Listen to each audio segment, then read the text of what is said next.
¿Qué tal? Hoy vamos a hacer algo increíble. Nos vamos a embarcar en un viaje histórico global súper fascinante para analizar cómo diferentes sociedades, separadas por miles de kilómetros y barreras culturales inmensas, lograron estructurar sus mundos. Básicamente, cómo mantuvieron a raya el caos total durante una época de locos, los siglos XV al XVII. Es un recorrido que nos va a llevar desde los tribunales europeos hasta las mismísimas montañas sagradas de Mesoamérica. ¡Arranquemos!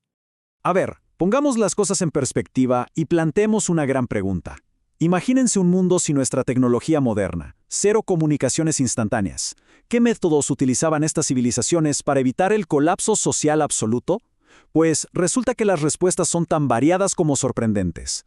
Algunas culturas se fueron por estrictos códigos legales, otras apostaron por una jerarquía militar súper inflexible, e incluso hubo quienes recurrieron a complejísimos sistemas de deuda cósmica.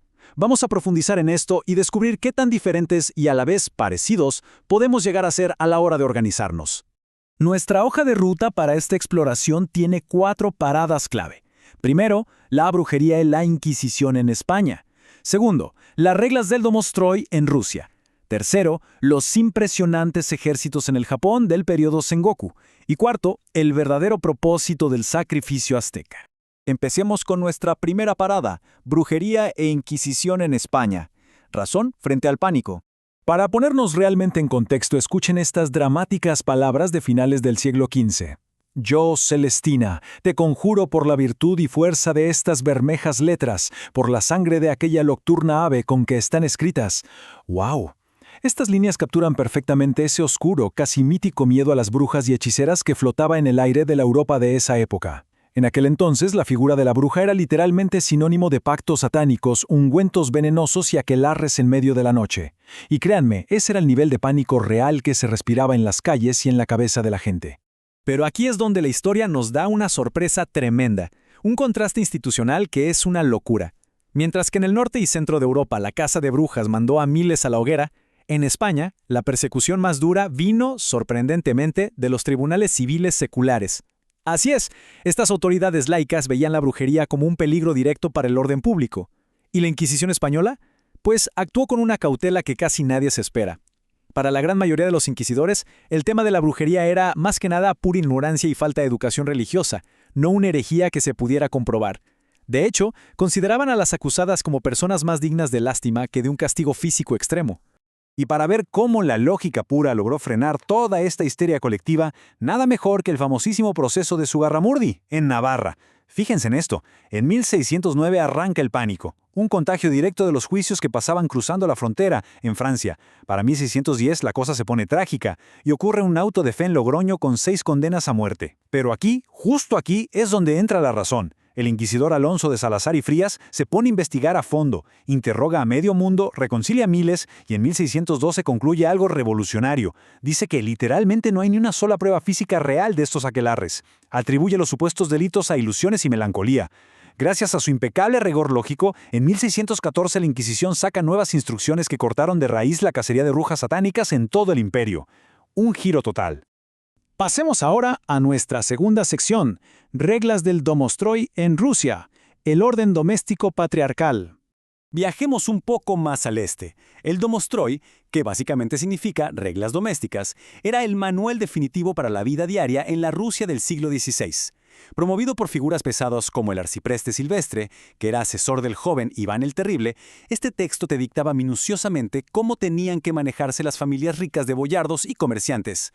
El objetivo detrás de todo este reglamento religioso y social, nada menos que cimentar una lealtad y una sumisión inquebrantables. Y cuando digo inquebrantables es a Dios, al zar y a la iglesia, todo sumamente interconectado. Vaya que el nivel de exigencia era asombroso en esa época. Para mantener el orden, dependían de rutinas que no daban respiro. Imagínense esto, la religión marcaba cada paso de tu día. Tenían que asistir a la iglesia varias veces al día, cumplir con ayunos súper estrictos, rezar a diario y venerar iconos mientras entregaban limosnas. Todo estaba fríamente calculado. A nivel social, la jerarquía era total e inflexible. Resulta súper fascinante analizar la posición de la esposa aquí. Estaba completamente subordinada a la voluntad del marido. De hecho, el texto casi ni menciona vínculos emocionales, pero al mismo tiempo ella gozaba del estatus de ama y señora absoluta sobre los sirvientes y sobre toda la administración de la casa. Ahora, la gran pregunta es, ¿cómo se institucionalizaba este control frente a las transgresiones? El texto nos da una imagen bastante nítida y un poco cruda de esto. Indica que los esposos no deben usar varillas de madera o hierro al golpear a sus esposas ni golpearlas en la cara, para que no causen ceguera, sordera, parálisis. Esta directriz es una evidencia clara del carácter sistémico del patriarcado en aquel entonces. Sí, suena extremo y terrible para nosotros hoy, pero en ese momento estas reglas existían supuestamente para limitar el abuso letal, validando por completo la corrección violenta como una herramienta organizativa legítima dentro de la familia rusa. Lo que nos lleva a nuestra tercera parada. Ejércitos del Japón Sengoku. Organización en el caos de la guerra. Volamos ahora al vasto, violento y caótico teatro de operaciones del Japón en el periodo Sengoku. Aquí, la estructura militar dio un giro de 180 grados. En el campo de batalla veíamos una división clarísima. Por un lado, los legendarios samuráis, la élite, guerreros con un estatus social altísimo, maestros absolutos de la espada katana y letales en cargas de caballería. Pero, por otro lado, estaba el surgimiento de una fuerza imparable, los Ashigaru. Estos eran soldados de infantería ligera, reclutados directamente del campesino. La gran revolución aquí fue cómo se integraron estos plebeyos armados con picas larguísimas y, lo que lo cambió todo, utilizando los primeros arcabuces de fuego traídos por comerciantes portugueses. A ver, hacer funcionar uno de estos arcabuces, los famosos Tanegashima, requería un orden milimétrico y unos nervios de acero impresionantes.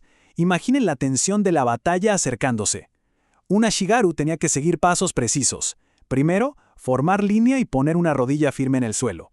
Segundo, forzar la pólvora y la pesada bala de plomo dentro del cañón usando la baqueta. Tercero, cebar la cazoleta con explosivo fino. Y cuarto, manipular la mecha encendida con muchísimo cuidado, apuntar y disparar. Todo esto sin causar un accidente fatal por los nervios. Para que esto fuera letal, operaban en sistemas de relevos perfectos de 3 filas, una disparando, otra recargando y la de atrás preparándose. Esta disciplina de equipo permitía que simples campesinos barrieran con la mejor caballería del mundo. Y para entender el fondo social de todo esto, hay que conocer una máxima increíble de la época, Gekojujo. En una sociedad japonesa que históricamente había sido súper rígida y definida por el linaje familiar, este periodo de guerras normalizó la idea de que los de abajo derrocan a los de arriba. Básicamente fue el momento en que tu habilidad táctica importaba mucho más que tu apellido. Si un señor de la guerra demostraba ser incompetente, sus capitanes tenían casi la justificación moral de quitarlo del medio y tomar su lugar. Esto garantizaba que el orden y el control estuviesen siempre al mando de los más aptos y los mejores estrategas, y ya no solo de los que tenían la sangre correcta. Y finalmente llegamos a nuestra cuarta sección. Propósito del sacrificio azteca. Manteniendo el equilibrio cósmico. Para cerrar, viajemos a Mesoamérica y hagámonos una pregunta monumental. Pero ojo, es crucial apartar cualquier juicio moderno para entender genuinamente esto. ¿Por qué los aztecas realizaban sacrificios humanos a una escala tal pero tan inmensa? Los registros históricos nos hablan de ritos de extracción de corazones y desollamientos que hoy nos dejan sin palabras. Sin embargo, si logramos entrar en la cabeza de los aztecas en su profunda religiosidad, estas acciones no tenían nada que ver con crueldad desenfrenada. Para ellos era literalmente el motor lógico que mantenía en funcionamiento la totalidad de la existencia y el universo entero. Para entender cómo pensaban, miremos la palabra náhuatl bemana. Viene de Bentley, que es ofrenda, y mana, que significa extender. Verán, el sacrificio no se veía como un castigo al azar. Era un pago, una retribución estricta por los sacrificios originales de los dioses. Su mitología cuenta que deidades primigenias como Quetzalcóatl destrozaron a un monstruo llamado Zipactle para poder crear la tierra habitable, pero le juraron entregar corazones y sangre vital como consuelo por su dolor. Así que en esta visión los sacrificios humanos eran el alimento absolutamente necesario. Era la forma de compensar a los dioses por el trabajo de crear el mundo y asegurarse de que el sol saliera, brillando ardiente en el cielo todos los días. Y esto no se hacía a la ligera, era un proceso súper institucionalizado, casi como un contrato con el cosmos. Cada dios exigía una energía específica y un método particular para que el mundo no se detuviera. El sol, o Tezcatlipoca, necesitaba la vitalidad de soldados aguerridos capturados en combate. A ellos se les extraía el corazón en lo alto de las pirámides. Para las tempestades y la lluvia le tocaba a Tlaloc, y eso requería ofrendas y lágrimas de niños allá en las montañas. Luego estaba Xipetotec, el dios de la regeneración agrícola, que pedía rituales donde se desollaba a los imitadores del dios. Esto último, aunque nos parezca aterrador, era una metáfora solemne y directa de una semilla botánica perdiendo su cáscara para que germinara vida nueva y el pueblo no pasara hambre. Lo que nos trae el final de nuestra exploración con una pregunta para quedarnos pensando. Después de ver todo esto, ¿qué nos dicen estas prácticas sobre esa necesidad incansable que tenemos los humanos de ponerle orden al mundo? Piénsenlo bien. Pasamos de inquisidores usando la pura lógica para frenar el pánico colectivo, a textos rusos imponiendo obediencia total y jerarquía en casa, vimos infantería campesina cambiando el rumbo de un imperio asiático con disciplina y analizamos ritos de sangre diseñados, en su mente, para mantener el giro del universo. Culturas que nunca se cruzaron usando métodos totalmente opuestos, pero con una lección clarísima. Ante el terror al caos, la imaginación humana para crear sistemas de control y darles sentido a su realidad no tiene límites. Así que, me despido dejándoles esta pequeña duda. ¿Qué sistemas complejos estamos sosteniendo nosotros hoy, quizás sin darnos cuenta, todo por mantener nuestro propio orden global? Ha sido un verdadero placer acompañarlos en esta exploración documental. Nos vemos en la próxima para seguir descifrando nuestro fascinante pasado.